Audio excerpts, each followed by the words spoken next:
Welcome to the Service MVP Podcast. This is where you go to learn how to use pure motive service to create higher value to grow your results. And now, here is your host, America's service sales coach, Joe Crisara. Welcome to the Service MVP Podcast, and my name is Joe Crisara, America's service sales coach. And today we have a very special guest, one of the founders and owners and the CEO of Service MVP, one of my very, very best friends, my bestie, actually, somebody who is long overdue to be on this podcast. Her name is Joe Crisara. Julie, welcome to our show here today, and thank you for making it with us here today. Well, thank you for having me on the show here today, Joe. I'm really looking forward to our discussion. Yes, well, today is a very special day because, I think it's important that you get to put your vision out there because, you've always said that you're in the business of making stars, not being one yourself. And, definitely you typify that attitude because I call it servant leader, and that the fact that you make sure everybody has everything they need to do their job correctly here at Service MVP and all the contractors around the world too. Now, Julie, why don't you start? The subject that Julie's going to talk about today is a really important one. She's going to talk about how we can build the employee's brands, the personal brand of the employee within a service business. So if you're an owner, we'll show you how to put your employees in the forefront. And if you're an employee, to show you how to build your personal brand within your company. Julie, why don't you start by telling us a little bit about how you got started in the service business and why you're so passionate about doing service. Go ahead. Well, truthfully, my family has been in the blue collar business, service businesses since before I was born. So it's kind of in my blood, really going back all the way to my great grandfather, who was a construction worker, had his own business out of the Chicagoland area, used to go and build homes and churches and office buildings, along with my grandfather, who worked with him too. And after all that, my grandmother decided to get into a service business too and started a cleaning business. She would go with her sister along after my grandfather, my great grandfather, and clean up all the mess that they made while they were there. So when people moved into these new places, a new church or a new office building or a new home, that it was nice and clean and they weren't getting a whole messy entrance, the first impression as they walked into these places. So from there, really, I've just always kind of been in there. I always kind of helped with the cleaning service, had done that for many years with my family from about the time I was 9, anything from cleaning people's homes to cleaning offices. I've been in retail and worked customer service, been in the HVAC and plumbing business with you for many years. And now, of course, Service MVP, getting to help not only service business in the HVAC and plumbing business, but electrical, roofing, solar. We're kind of spreading out, garage door, all these other industries that we're talking to, and hopefully being able to help them to discover how they can serve their clients, but also their own employees as well. And this is one of those subjects that I think is going to really help service their employees out there and get their brand out there at the same time. Well, this is definitely a unique subject, Julie, because like I said, you're talking about here on creating stars in your company and making sure that people get acknowledgement, not just privately, but publicly. Talking about building your employees' personal brand. Julie, why is this such an important subject for you to cover today? And why do you believe in this so much? Yeah, well, truthfully, I mean, there's no better time to talk about this right now. The way this particular month with March Madness going on, you have college athletes who have been for years saying that they deserve some kind of compensation for their stardom that they get out there. So going back to, the Supreme Court ruling in 2021, to the NCAA changing, getting rid of most of the restrictions on what college athletes can earn out there with their own names.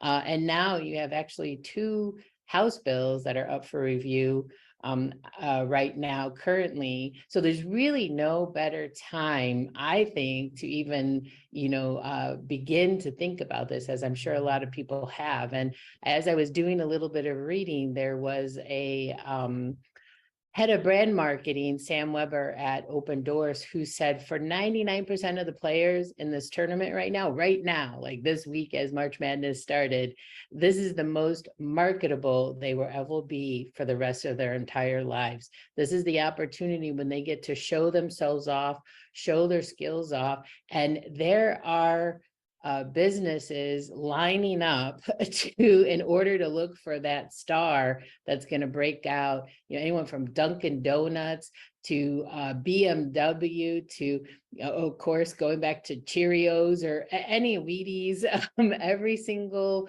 company out there that has a product that they want to market, they're looking for these stars right now and want to pay them for their name and their brand that they have. So the opportunities for marketing employees really has never been better in our history at all, and can really benefit everybody, both the employee and the company in marketing your brand.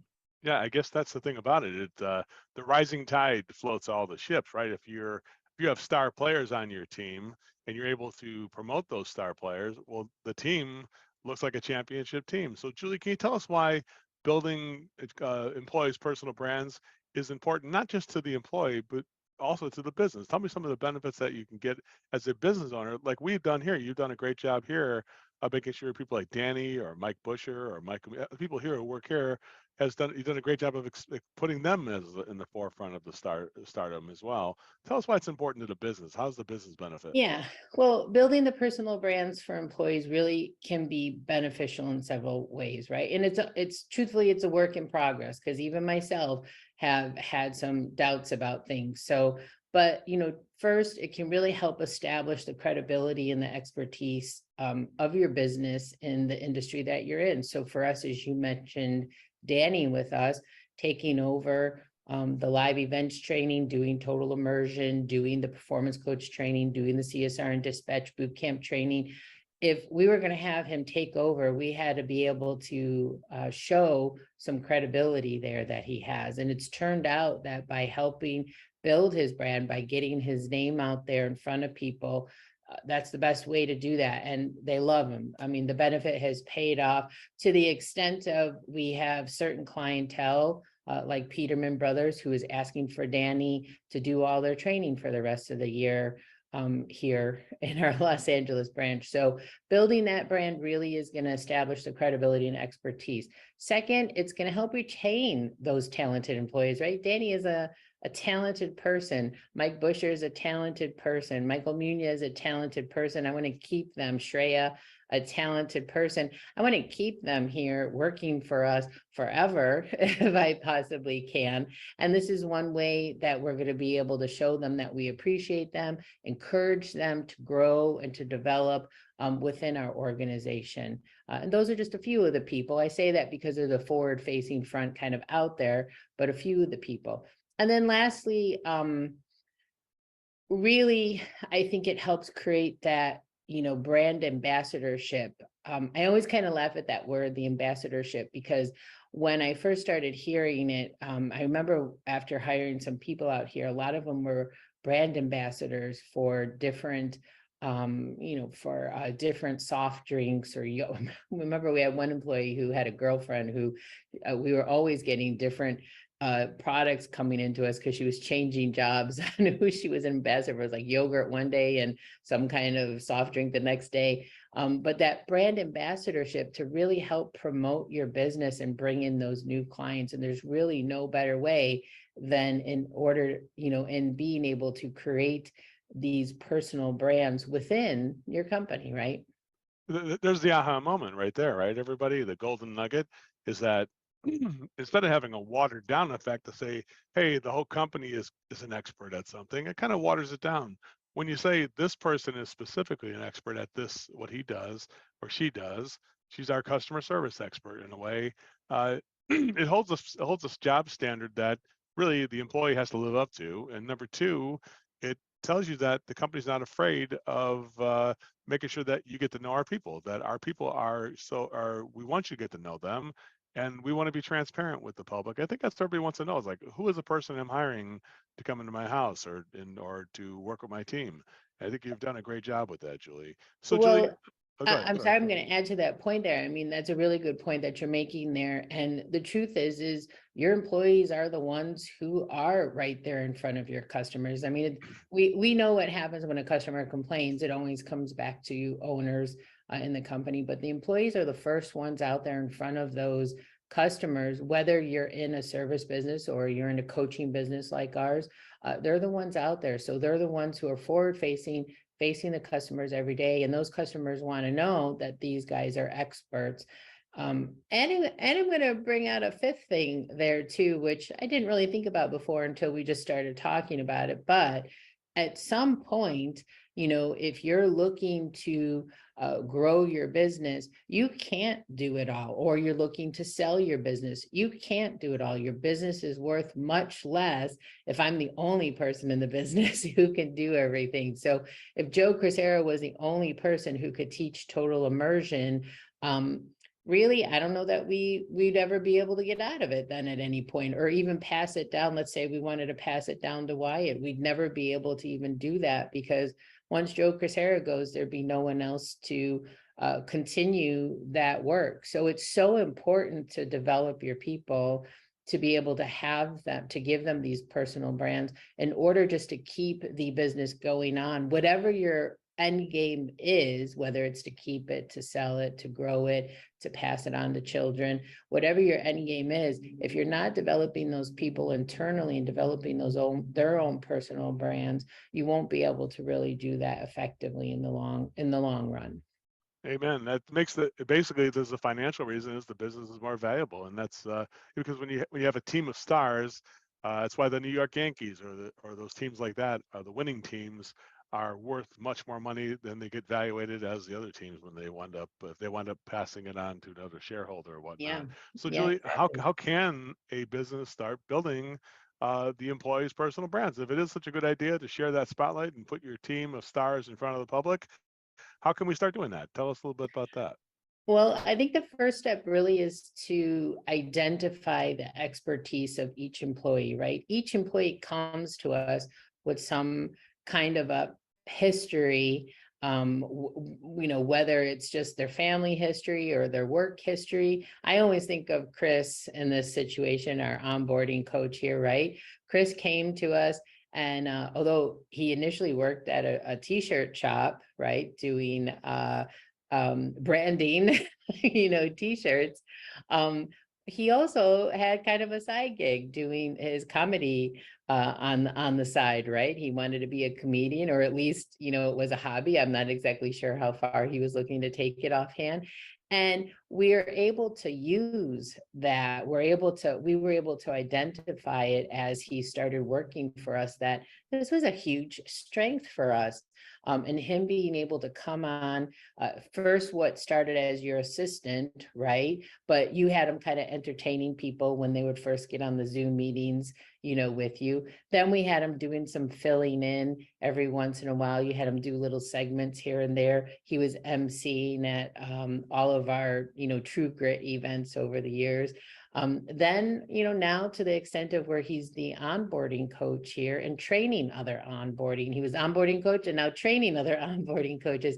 And he's able to use that skill that he developed with comedy, doing his comedy, and use that skill with what he's doing right now, which is either onboarding clients or training other onboarders within our company right now. And it's a skill that is just, to me, always been amazing on how, I don't know how much time or effort he puts into the back end of what he does, but when I see him do it, he makes it look like it's easy, it was just like he was born to do it. So first step is to identify. Once you've identified these areas, you can really start to encourage your employees to create content around these topics, right? Such as, blog posts as kind of, possibility. Social media though, for sure. So I love seeing stuff.